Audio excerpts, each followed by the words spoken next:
स्वामी प्रसाद मौर्य की लाडली तक का कटेगा टिकट। बीजेपी ने तैयार कर लिया यूपी के 80 सीट को जीतने का फॉर्मूला। कमजोर प्रत्याशी, 75 उम्र पार कर गए सांसद और अपने क्षेत्र में लोकप्रियता के आधार पर काटे जाएंगे टिकट। जिन सांसदों पर लटक रही है तलवार, वो लगाना शुरू कर दिए हैं दिल्ली दरबार में हाजिरी।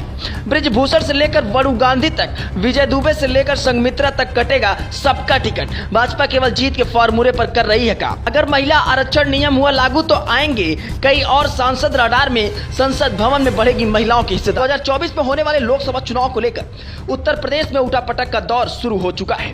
पार्टी सूत्रों के मुताबिक अगर उत्तर प्रदेश में भारतीय जनता पार्टी 80 में से 75 सीट जीतने का लक्ष्य हासिल कर लेगी तो दूसरे राज्यों में संभावित नुकसान की भरपाई हो जाएगी। ऐसे में सिर्फ भाजपा जीतने की क्षमता रखने वाले उम्मीदवार पर फोकस कर रही है। इस स्थिति में 2 दर्जन से ज्यादा सांसदों के टिकट बदले जा सकते हैं। भाजपा में इस बात की फिलहाल चर्चा है कि 2024 लोकसभा चुनाव में कई मौजूदा सांसदों का प्रदर्शन और फीडबैक के आधार पर टिकट कटने के आसार हैं। ऐसे में सांसद अब अपने क्षेत्र से लेकर दिल्ली दरबार तक हाजिरी लगाते हुए अपनी सीट की कवायद में नजर आ रहे हैं। आइए सबसे पहले बात करते हैं उन सांसदों की जिन पर टिकट कटने का संकट नजर आ रहा है।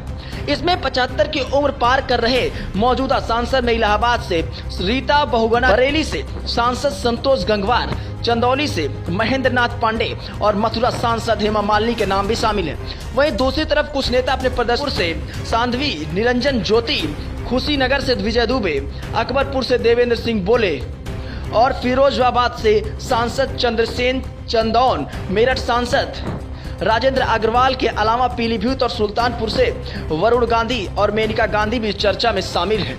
माना जा रहा है कि बीजेपी के आंतरिक सर्वे के आधार पर कार्यकर्ता के फीडबैक के आधार पर यह फैसला लिया जा रहा है। अपने बयानों से भाजपा के लिए असहज स्थितियां पैदा करते रहे पीलीभीत के सांसद वरुण गांधी भाजपा के खिलाफ आग उगलते वाले सपा नेता स्वामी प्रसाद मौर्य की पुत्री और बदायूं की सांसद संघमित्रा मौर्य और विवादों से घिरे रहे कैसरगंज के सांसद ब्रिजभूषण शरण सिंह को टिकट दिए जाने को लेकर किंतु परंतु का दौर जारी है।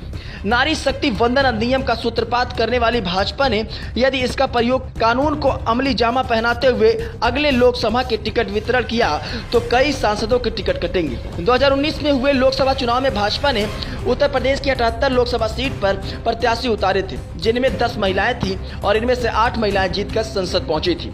यदि पार्टी में 33% वाला फॉर्मूला अपनाया गया तो सांसदों के टिकट कटना तय है। वैसे बीजेपी के इस फार्मूले को लेकर आपकी क्या प्रतिक्रिया है? प्रतिक्रिया जरूर दर्शाएं। बने रहें जेटी न्यूज के साथ। लेकिन अगर ये खबर आप यूट्यूब पर देख रहे हैं तो चैनल को सब्सक्राइब करना ना भूलें। फेसबुक पर देख रहे हैं तो पेज को फॉलो